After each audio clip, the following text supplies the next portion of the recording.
യേശുവിൽ ഏറ്റവും സ്നേഹമുള്ളവരെ, എപ്പിഫനിയുടെ മൂന്നാമത്തെ എപ്പിസോഡിലേക്ക് പ്രാർത്ഥനാപൂർവം നിങ്ങളെ ഒരിക്കൽ കൂടി ഞാൻ ഒത്തിരി സന്തോഷത്തോടെ സ്വാഗതം ചെയ്യുന്നു. 2025 നിങ്ങൾ എന്നോടൊപ്പം കർത്താവിൻ്റെ ജനന പെരുന്നാളിന് വേണ്ടി ഒരുങ്ങാൻ കൂടെ സഞ്ചരിക്കുന്നതിന് ഞാൻ നന്ദി പറയുന്നു. നമുക്ക് ഒരു വർഷം മുഴുവൻ ബൈബിൾ വായിച്ച് പ്രാർത്ഥിച്ച് നമ്മളത് അവസാനിപ്പിക്കുന്ന ഒരു ദിവസങ്ങൾ കൂടിയാണ്. ആ ദിവസങ്ങൾ അടുക്കുന്ന ഒരു സമയം കൂടിയാണിത്. അതിന് ഒരുക്കമായിട്ട് കൂടി ഈ 25 ദിവസങ്ങൾ നമുക്ക് നോമ്പെടുത്ത് പ്രാർത്ഥിച്ച് നല്ല ഒരുക്കത്തോടെ 2025 ക്രിസ്മസ് ആഘോഷിക്കുകയും അതോടൊപ്പം തന്നെ പുതിയ വർഷത്തിലേക്ക് പ്രവേശിക്കാൻ നമുക്ക് മാനസികമായും ആത്മീയമായും ശാരീരികമായും തയ്യാറെടുക്കുകയും ചെയ്യുക എന്ന ഉദ്ദേശമാണ് ഈ യാത്രയിൽ ഉള്ളത്. എപ്പിഫനി എന്ന ഈ ക്രിസ്മസ് ഒരുക്ക ശുശ്രൂഷയിലേക്ക് നിങ്ങളെല്ലാവരെയും ഞാൻ സ്വാഗതം ചെയ്യുന്നു. നമ്മൾ ഈ ശുശ്രൂഷയിൽ ചെയ്യുന്ന കാര്യം നിങ്ങൾ കഴിഞ്ഞ 2 ദിവസത്തെ എപ്പിസോഡുകൾ ശ്രദ്ധിച്ചിട്ടില്ലാത്തവരാണെങ്കിൽ നിങ്ങൾക്ക് വേണ്ടി ഞാൻ ഒരിക്കൽ കൂടി പറയുകയാണ്. നമ്മൾ യേശുവിൻ്റെ ജനന പെരുന്നാളിന് ഒരുക്കമായി തിരുവചനം ധ്യാനിക്കുകയും പ്രാർത്ഥിക്കുകയും അങ്ങനെ ഒരുക്കത്തോടെ ക്രിസ്മസിലേക്ക് പ്രവേശിക്കുകയും ചെയ്യുന്നതാണ് ഈ ശുശ്രൂഷ. അപ്പോൾ അതിന് ഒരുക്കമായി നമ്മൾ ആദ്യം ബൈബിളിൽ നിന്നൊരു ഭാഗം വായിക്കും, അത് അല്പം വിശദീകരിക്കും. പിന്നീട് നിങ്ങൾക്ക് വേണ്ടി ഞാൻ പ്രാർത്ഥിക്കും. ഏറ്റവും ഒടുവിൽ നിങ്ങൾക്ക് ചെയ്യാൻ ഒരു ടാസ്ക്, എന്തെങ്കിലും ഒരു ഹോംവർക്ക് ഈ ദിവസം ഒരാത്മീയമായ ഒരു ഉണർവിന് വേണ്ടി നമ്മൾ ചെയ്യാൻ ഉള്ള പ്രേരണ നിർദ്ദേശങ്ങൾ നൽകും. അങ്ങനെയാണ് ഈ ശുശ്രൂഷ മുന്നോട്ട് പോകുന്നത്. നമ്മൾ ഇന്ന് വായിക്കുന്നത് യെശയ്യാ പ്രവചനത്തിൻ്റെ 40-ാമത്തെ അധ്യായം 1 മുതൽ 11 വരെയുള്ള വാക്യങ്ങളാണ്. യെശയ്യാ 40-ാം അധ്യായം 1 മുതൽ 11 വരെയുള്ള വാക്യങ്ങൾ നമുക്ക് വായിക്കാം. ജനത്തിന് ആശ്വാസം എന്നാണ് അതിൻ്റെ തലക്കെട്ട്. നിങ്ങളുടെ ദൈവം അരുളി ചെയ്യുന്നു, ആശ്വസിപ്പിക്കുവിൻ, എൻ്റെ ജനത്തെ സമാശ്വസിപ്പിക്കുവിൻ. ജെറുസലേമിനോട് സൗമ്യമായി സംസാരിക്കുകയും അവളോട് പ്രഘോഷിക്കുകയും ചെയ്യുവിൻ. അവളുടെ അടിമത്തം അവസാനിച്ചു, തിന്മകൾ ക്ഷമിച്ചിരിക്കുന്നു, എല്ലാ പാപങ്ങൾക്കും കർത്താവിൽ നിന്ന് ഇരട്ടി ശിക്ഷയും ലഭിച്ചിരിക്കുന്നു. ഒരു സ്വരം ഉയരുന്നു, മരുഭൂമിയിൽ കർത്താവിന് വഴിയൊരുക്കുവിൻ, വിജനപ്രദേശത്ത് നമ്മുടെ ദൈവത്തിന് വിശാല വീഥി ഒരുക്കുവിൻ. താഴ്വരകൾ നികത്തപ്പെടും, മലകളും കുന്നുകളും താഴ്ത്തപ്പെടും, കുന്നും കുഴിയുമായ സ്ഥലങ്ങൾ നിരപ്പാകും, ദുർഘട പ്രദേശങ്ങൾ സമതലമാകും. കർത്താവിൻ്റെ മഹത്വം വെളിപ്പെടും, മർത്യരെല്ലാവരും ഒരുമിച്ച് അത് ദർശിക്കും. കർത്താവാണ് ഇതരുളി ചെയ്യുന്നത്. വീണ്ടും സ്വരമുയർന്നു, ഉദ്ഘോഷിക്കുക. ഞാൻ ആരാഞ്ഞു, എന്തുദ്ഘോഷിക്കണം? ജഡം തൃണം മാത്രം, അതിൻ്റെ സൗന്ദര്യം വയലിലെ പുഷ്പം പോലെ ക്ഷണികവും. കർത്താവിൻ്റെ ശ്വാസമേൽക്കുമ്പോൾ പുല്ല് കരിയുകയും പുഷ്പം വാടിപ്പോവുകയും ചെയ്യും. മനുഷ്യൻ പുല്ല് മാത്രം, പുല്ല് കരിയുന്നു, പുഷ്പം വാടുന്നു. നമ്മുടെ ദൈവത്തിൻ്റെ വചനമാകട്ടെ എന്നേക്കും നിലനിൽക്കും. സദ്വാർത്തയുമായി വരുന്ന സിയോനെ, ഉയർന്ന മലയിൽ കയറി ശക്തിയോടെ സ്വരമുയർത്തി പറയുക. സദ്വാർത്തയുമായി വരുന്ന ജെറുസലേമേ, നിർഭയം വിളിച്ചു പറയുക. യൂദായുടെ പട്ടണങ്ങളോട് പറയുക, ഇതാ നിങ്ങളുടെ ദൈവം, ഇതാ ദൈവമായ കർത്താവ് ശക്തിയോടെ വരുന്നു.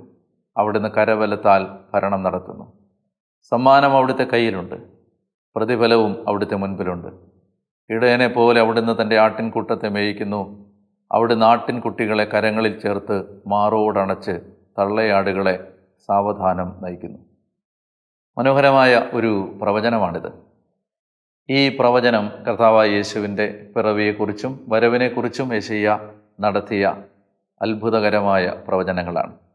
മനോഹരമായ അനേകം ബിംബങ്ങളാൽ സമൃദ്ധവും സമ്പന്നവുമാണ് ഈ ഭാഗം. ഈ ഭാഗത്ത് ചർച്ച ചെയ്യുന്ന കാര്യങ്ങളെ മനസ്സിലാക്കുന്നതിന് പശ്ചാത്തലമായി 1-2 അറിവുകൾ നമുക്ക് ആവശ്യമുണ്ട്. ഒന്നാമത്തേത്, ഈ ഭാഗത്തിൻ്റെ തലക്കെട്ട് തന്നെ ജനത്തിന് ആശ്വാസം എന്നാണ്. യെശയ്യാ പ്രവചനം പഠിക്കുമ്പോൾ നമുക്ക് ഈ യെശയ്യാ പ്രവചനത്തെ മനസ്സിലാക്കാൻ ഇതിനെ 2-3 ഭാഗങ്ങളായി ബൈബിൾ പഠിക്കുന്നവർ തിരിക്കാറുണ്ട്. അവരതിനെ 1-ാം യെശയ്യാ, 2-ാം യെശയ്യാ, 3-ാം യെശയ്യാ അങ്ങനെയൊക്കെ വിളിക്കാറുണ്ട്. ഞാൻ ഈ യെശയ്യാ പ്രവചനത്തെ പ്രധാനമായും 2 ഭാഗങ്ങളായി തിരിച്ച് പഠിക്കാനാണ് ഇഷ്ടപ്പെടുന്നത്. ആദ്യത്തെ 39 അധ്യായങ്ങൾ യെശയ്യായുടെ ആദ്യത്തെ പ്രവചന ഭാഗവും 40 മുതൽ പിന്നീടുള്ള 66 അധ്യായം വരെയുള്ള 26 അധ്യായങ്ങൾ മറ്റൊരു ഭാഗവും. ഈ ആദ്യത്തെ 39 അധ്യായങ്ങളിൽ നിന്ന് വിഭിന്നമാണ് 40 അധ്യായം മുതൽ 66 അധ്യായം വരെയുള്ള ഈ പ്രവചനത്തിലെ പ്രമേയം. ഇത് ആശ്വാസത്തിൻ്റെ, സമാശ്വാസത്തിൻ്റെ പുസ്തകമാണിത്. This is a book of consolation. മറ്റേതിനെ 39 അധ്യായങ്ങളെ വിളിക്കുന്നത് ബുക്ക് ഓഫ് ഡൂം എന്നാണ്. ഒരു നിരാശയുടെ അല്ലെങ്കിൽ ജനത്തിന് വരാൻ പോകുന്ന സങ്കടങ്ങളെക്കുറിച്ചൊക്കെ പ്രവചിക്കുന്ന അധ്യായങ്ങളാണ് ആദ്യത്തെ 39 അധ്യായങ്ങൾ. എന്നാൽ 40 മുതൽ 66 വരെയുള്ള അധ്യായങ്ങൾ നമുക്ക് ആശ്വാസത്തിൻ്റെ പുസ്തകമാണ്. ഇവിടെ നമുക്ക് വളരെ പ്രധാനപ്പെട്ടൊരു വാക്ക് പരിചയപ്പെടാനുണ്ട്. ആ വാക്കാണ് ആശ്വാസം, കൺസലേഷൻ. ഈ വാക്ക് നിങ്ങൾ പുതിയ നിയമം ശ്രദ്ധിച്ച് വായിച്ചിട്ടുള്ള ഒരാളാണെങ്കിൽ നിങ്ങൾക്ക് ഈ വാക്ക് പരിചയമുണ്ടാവും. ഈ വാക്ക് നമ്മൾ പുതിയ നിയമത്തിൽ ആദ്യം കാണുന്നത് ലൂക്കായുടെ സുവിശേഷത്തിൽ യേശുവിനെ ദേവാലയത്തിൽ കാഴ്ചവെക്കുന്ന സമയത്ത് ഈ ശിമയോൻ എന്ന ഒരു വൃദ്ധനായ വയോധികനായ ഭക്തൻ യേശുവിനെ കൈകളിൽ എടുത്തുകൊണ്ട് അദ്ദേഹം ദൈവത്തിന് നന്ദി പറയുന്ന സമയത്ത് അവിടെ ഇപ്രകാരം ഒരു കാര്യം എഴുതിയിട്ടുണ്ട്. ഞാനത് വായിക്കാം. ലൂക്കാ സുവിശേഷം 2-ാം അധ്യായം 25-ാമത്തെ വാക്യം. ജെറുസലേമിൽ ശിമയോൻ എന്നൊരുവൻ ജീവിച്ചിരുന്നു. അവൻ നീതിമാനും ദൈവഭക്തനും ഇസ്രായേലിൻ്റെ ആശ്വാസം പ്രതീക്ഷിച്ചിരുന്നവനും ആയിരുന്നു. ഈ ഒരു വാക്ക് കിടക്കുകയാണ്, ആശ്വാസം. നമ്മൾ ഈ 40-ാം അധ്യായത്തിൽ യെശയ്യാ പറയുന്ന തലക്കെട്ട് ജനത്തിന് ആശ്വാസം. അപ്പോൾ എന്താണ് ഈ ആശ്വാസം എന്ന വാക്കുകൊണ്ട് ബൈബിൾ ഉദ്ദേശിക്കുന്നത്? അതിന് ഒരല്പം ചരിത്രം നമ്മൾ പഠിക്കാനുണ്ട്. ഇസ്രായേൽ പ്രവാസത്തിലേക്ക് പോയതിനെക്കുറിച്ച് നമുക്കറിയാം. പ്രവാസം ബാബിലോണിലായിരുന്നു. അങ്ങനെ ബാബിലോൺ പ്രവാസത്തിലേക്ക് പോയ ജനം എന്ന് മടങ്ങിയെത്തും? അടിമത്തത്തിൽ കഴിഞ്ഞ, പ്രവാസത്തിൽ കഴിയുന്ന ജനത്തിന് എന്നാണ് അതിൽ നിന്ന് വിമോചനം അഥവാ ആശ്വാസം കിട്ടുന്നത് എന്നത് ജനത്തിൻ്റെ ഒരു എല്ലാ കാലത്തും നിലനിന്ന, ആ നാളുകളിൽ നിലനിന്ന ചോദ്യമായിരുന്നു. ഈ ചോദ്യം ഒരിക്കൽ പഴയ നിയമത്തിലെ ഒരു പ്രവാചകൻ ദൈവത്തോട് ചോദിച്ച് പ്രാർത്ഥിക്കുന്നൊരു ഭാഗമുണ്ട്. ആ പ്രവാചകൻ്റെ പേര് ദാനിയേൽ എന്നാണ്. അദ്ദേഹം ഏതാണ്ട് 21 ദിവസത്തോളം 3 ആഴ്ച കാലത്തോളം വിലാപമാചരിച്ച് ഉപവസിച്ച് ദൈവത്തോട്, ദൈവമേ, എന്നാണ് ഈ അടിമത്തം അവസാനിക്കുക? എന്നാണ് എൻ്റെ ജനത്തിന് ആശ്വാസം കിട്ടുക? പ്രവാസത്തിൽ നിന്ന് എന്നാണ് ജനം മടങ്ങിപ്പോവുക എന്ന് അദ്ദേഹം പ്രാർത്ഥിച്ച് ചോദിക്കുന്ന സമയത്ത്, സായാഹ്ന ബലിയുടെ സമയത്ത് ഗബ്രിയേൽ മാലാഖ അദ്ദേഹത്തിൻ്റെ അടുത്തേക്ക് വന്ന് അദ്ദേഹത്തിന് കൊടുക്കുന്ന ചില നിർദ്ദേശങ്ങളുണ്ട്. നമ്മൾ കാണുന്നത് ഈ പ്രവചനം, ദാനിയേൽ പ്രവചനം 9-ാം അധ്യായത്തിലാണ്.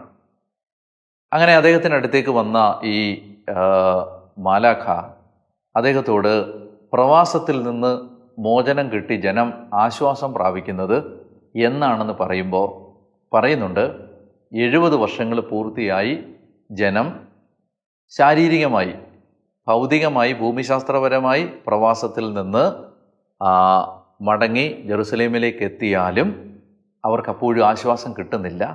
ശരിക്കും അവർക്ക് ആശ്വാസം കിട്ടുന്നത് ദാനിയേലിൽ പറയുന്നുണ്ട്, പാപങ്ങൾക്ക് അറുതി വരുത്താനും അതിക്രമങ്ങൾക്ക് പ്രായശ്ചിത്തം ചെയ്യാനും ഒരു അഭിഷിക്തൻ വരുന്നതുവരെ വർഷങ്ങളുടെ 70 ആഴ്ചകളുണ്ടാവും എന്ന് പറഞ്ഞ് ദാനിയേൽ നടത്തുന്ന ഒരു പ്രവചനമുണ്ട്. ഞാനത് വായിക്കാം. ഈ ദാനിയേലിൻ്റെ പ്രവചനം 9-ാമത്തെ അധ്യായം. അവിടെ വാക്യം 24, അക്രമം നിർത്തിവെക്കുന്നതിനും പാപത്തിന് അറുതി വരുത്തുന്നതിനും കുറ്റങ്ങൾക്ക് പ്രായശ്ചിത്തം ചെയ്യുന്നതിനും ശാശ്വത നീതി നടപ്പിലാക്കുന്നതിനും ദർശനത്തിനും പ്രവാചകനും മുദ്രവെക്കുന്നതിനും അതിവിശുദ്ധ സ്ഥലത്തെ അഭിഷേകം ചെയ്യുന്നതിനും വേണ്ടി നിന്റെ ജനത്തിനും വിശുദ്ധ നഗരത്തിനും വർഷങ്ങളുടെ 70 ആഴ്ചകൾ നിശ്ചയിക്കപ്പെട്ടിരിക്കുന്നു. ഈ ഭാഗം പറയുന്ന അർത്ഥം ഇതാണ്. അതായത് ജനത്തിന് ജെറമിയ പ്രവചിച്ചതുപോലെ പ്രവാസം തുടങ്ങി 70 വർഷം കഴിയുമ്പോൾ പ്രവാസം അവസാനിച്ച് ജിയോഗ്രഫിക്കലായി, ഭൂമിശാസ്ത്രപരമായി അവർ ബാബിലോണിൽ നിന്ന് ജെറുസലേമിലേക്ക് ചെല്ലുമെങ്കിലും അവർക്ക് യഥാർത്ഥ ആശ്വാസം അപ്പോഴും കിട്ടില്ല. അവർക്ക് യഥാർത്ഥ ആശ്വാസം കിട്ടണമെങ്കിൽ പാപങ്ങൾക്ക് പ്രായശ്ചിത്തം ചെയ്യാൻ ഒരു അഭിഷിക്തൻ വരേണ്ടതുണ്ട്.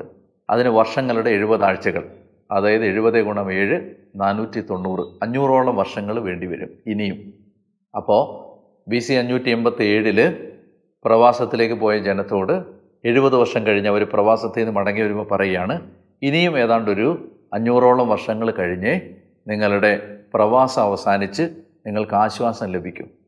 അതുകൊണ്ട് ഈ പ്രവചനത്തെ പിന്നീട് വന്ന യഹൂദ റബിമാർ വ്യാഖ്യാനിക്കാൻ ശ്രമിച്ചത് ഇങ്ങനെയാണ്: പ്രവാസം അവസാനിക്കുന്നത് ശരിക്കും അഭിഷിക്തൻ്റെ വരവോടുകൂടിയാണ്. അഭിഷിക്തൻ എന്ന് പറഞ്ഞാൽ മിശിഹ, എന്ന് പറഞ്ഞാൽ ക്രിസ്തു. മിശിഹായുടെ വരവോടുകൂടിയാണ് ആശ്വാസം ലഭിക്കുന്നത്. അതുകൊണ്ട് പ്രവാചക ഗ്രന്ഥങ്ങളെല്ലാം തന്നെ ആശ്വാസത്തെ കണക്ട് ചെയ്തത് രക്ഷകൻ്റെ വരവോടുകൂടിയാണ്. പ്രവാസത്തിൽ നിന്ന്, തകർച്ചയിൽ നിന്ന്, പാപങ്ങൾ മൂലമുണ്ടായ ബുദ്ധിമുട്ടുകളിൽ നിന്ന്, ഒരു മനുഷ്യൻ അനുഭവിക്കുന്ന ദുരിതങ്ങളിൽ നിന്ന് മോചനം കിട്ടുന്നത് മിശിഹ വരുന്നതോടുകൂടിയാണ്. അപ്പോൾ യെശയ്യാ 40-ാം അധ്യായത്തിൽ പ്രവചിക്കുന്നത് ഈ ജനത്തിന് ആശ്വാസം വരുന്ന സമയം ആയി. അതാണ് ശിമെയോൻ ഈ ആശ്വാസം പ്രതീക്ഷിച്ചിരുന്നത്, മിശിഹായുടെ വരവ് പ്രതീക്ഷിച്ചിരുന്നത്. അപ്പോൾ ഈ ഒരു അറിവോടുകൂടി നമുക്കിനി ഈ ഭാഗം വായിക്കാം. നിങ്ങളുടെ ദൈവം അരുളി ചെയ്യുന്നു, ആശ്വസിപ്പിക്കുവിൻ, എൻ്റെ ജനത്തെ സമാശ്വസിപ്പിക്കുവിൻ. ജെറുസലേമിനോട് സൗമ്യമായി സംസാരിക്കുകയും അവളോട് പ്രഘോഷിക്കുകയും ചെയ്യുവിൻ. അവളുടെ അടിമത്തം അവസാനിച്ചു, അവളുടെ പ്രവാസം അവസാനിച്ചു. തിന്മകൾ ക്ഷമിച്ചിരിക്കുന്നു, എല്ലാ പാപങ്ങൾക്കും കർത്താവിൽ നിന്ന് ഇരട്ടി ശിക്ഷയും ലഭിച്ചിരിക്കുന്നു. ഒരു സ്വരമുയരുന്നു, മരുഭൂമിയിൽ കർത്താവിന് വഴിയൊരുക്കുവിൻ, വിജനപ്രദേശത്ത് നമ്മുടെ ദൈവത്തിന് വിശാല വീഥി ഒരുക്കുവിൻ. ഈ വാക്കുകൾ പറഞ്ഞുകൊണ്ടാണ് മിശിഹായുടെ വരവിനെ സ്നാപക യോഹന്നാൻ പിന്നീട് അറിയിക്കുന്നത്. താഴ്വരകൾ നികത്തപ്പെടും, മലകളും കുന്നുകളും താഴ്ത്തപ്പെടും, കുന്നും കുഴിയുമായ സ്ഥലങ്ങൾ നിരപ്പാകും, ദുർഘട പ്രദേശങ്ങൾ സമതലമാകും, കർത്താവിൻ്റെ മഹത്വം വെളിപ്പെടും, മർത്യരെല്ലാവരും ഒരുമിച്ച് അത് കാണും. കർത്താവാണ് ഇത് അരുളി ചെയ്യുന്നത്. എന്നിട്ട് അവിടെ പറയുകയാണ് 9-ാമത്തെ വാക്യം, സദ്വാർത്തയുമായി വരുന്ന സിയോനെ, ഉയർന്ന മലയിൽ കയറി ശക്തിയോടെ സ്വരമുയർത്തി പറയുക. സദ്വാർത്ത എന്ന് പറഞ്ഞാൽ എന്താണ്? ഗോസ്പൽ, സുവിശേഷവുമായി വരുന്ന ജെറുസലേമെ, നിർഭയം വിളിച്ചു പറയുക. യൂദായുടെ പട്ടണങ്ങളോട് പറയുക, ഇതാ നിങ്ങളുടെ ദൈവം, ഇതാ ദൈവമായ കർത്താവ് ശക്തിയോടെ വരുന്നു. അവിടുന്ന് കരബലത്താൽ ഭരണം നടത്തുന്നു. സമ്മാനം അവിടുത്തെ കയ്യിലുണ്ട്, പ്രതിഫലവും അവിടുത്തെ മുമ്പിലുണ്ട്. അതായത് നമുക്ക് ഇന്ന് ഞാൻ നിങ്ങളോട് പറയാൻ ആഗ്രഹിക്കുന്നത്, നിങ്ങൾ ഏത് തകർച്ചയിൽ ആണെങ്കിലും, നിങ്ങൾ ഏത് ദുരിതത്തിലാണെങ്കിലും, നിങ്ങളുടെ ജീവിതത്തിൽ ഭൗതികമായ തകർച്ചയാവട്ടെ, ആത്മീയമായ തകർച്ചയാവട്ടെ, മാനസികമായി നിങ്ങൾ ഡൗൺ ആയിരിക്കുന്ന ഒരു തകർച്ചയാവട്ടെ, ഈ തകർച്ചയ്ക്കെല്ലാം ഒരു അവസാനം കുറിക്കുന്ന വ്യക്തി നമ്മുടെ മിശിഹായാണ്, നമ്മുടെ കർത്താവാണ്, കർത്താവായ യേശു ക്രിസ്തുവാണ്. അവൻ്റെ വരവിന് വേണ്ടിയാണ് നമ്മൾ ഒരുങ്ങുന്നത്. എല്ലാ തകർച്ചകളെയും അനുഗ്രഹമാക്കി മാറ്റുന്ന കർത്താവായ യേശുവിനെ ഒരിക്കൽ കൂടി ആഴത്തിൽ സ്നേഹിക്കാൻ ഈ ഒരുക്ക ദിവസങ്ങൾ നമ്മളെ സഹായിക്കട്ടെ എന്നാണ് ഞാൻ പ്രാർത്ഥിക്കുന്നത്. അതുകൊണ്ട് നമുക്ക് ഈ യെശയ്യാ 40:1 മുതൽ 11 വരെ വായിക്കുമ്പോൾ ഈ ഭാഗം അവസാനിക്കുന്നത് മനോഹരമായൊരു ബിംബത്തോടു കൂടിയാണ്. അതിങ്ങനെയാണ്: ഇടയനെ പോലെ അവിടുന്ന് തൻ്റെ ആട്ടിൻകൂട്ടത്തെ മേയ്ക്കും. അപ്പോൾ ഈ വരാൻ പോകുന്ന രാജാവ് ഒരേ സമയത്ത് രാജാവും ഇടയനുമാണ്. ദാവീദിനെ പോലെ ഒരു ഇടയനാണ്, ദാവീദിനെ പോലെ ഒരു രാജാവാണ്. അവൻ ദാവീദിൻ്റെ പുത്രനാണ്. അവൻ ഇടയനെ പോലെ തൻ്റെ ആട്ടിൻകൂട്ടത്തെ മേയ്ക്കും. ബ്യൂട്ടിഫുള്ളായ ഒരു ഇമേജറി ഇവിടെ കൊണ്ടുവന്നിട്ടുണ്ട്. അവിടുന്ന് ആട്ടിൻകുട്ടികളെ, കുഞ്ഞാടുകളെ, ചെറിയ ആട്ടിൻകുട്ടിയെ കരങ്ങളിൽ എടുത്ത് മാറോടണച്ച് തള്ളയാടുകളെ സാവധാനം നയിക്കുന്നു. അതായത് ഈ ബിംബം ഇങ്ങനെയാണ്. അതായത് ഒരു ആട്ടിൻ പറ്റത്തിൽ നിന്ന് ഇടയൻ ഏറ്റവും ഒരു ചെറിയ ആട്ടിൻകുട്ടിയെ എടുത്ത് മാറിലേക്ക് ചേർത്ത് വെച്ചിട്ട് നടക്കുന്നു. ഇതാണ് ഈശോ, നല്ല ഇടയനായ ഈശോയുടെ ചിത്രം നിങ്ങൾ കണ്ടിട്ടുണ്ടെങ്കിൽ ആടിനെ എടുത്ത് ഇങ്ങനെ ചേർത്ത് വെച്ച് നടക്കുന്ന ആ ചിത്രത്തിൻ്റെ പിന്നിലെ പ്രവചനം ഇതാണ്.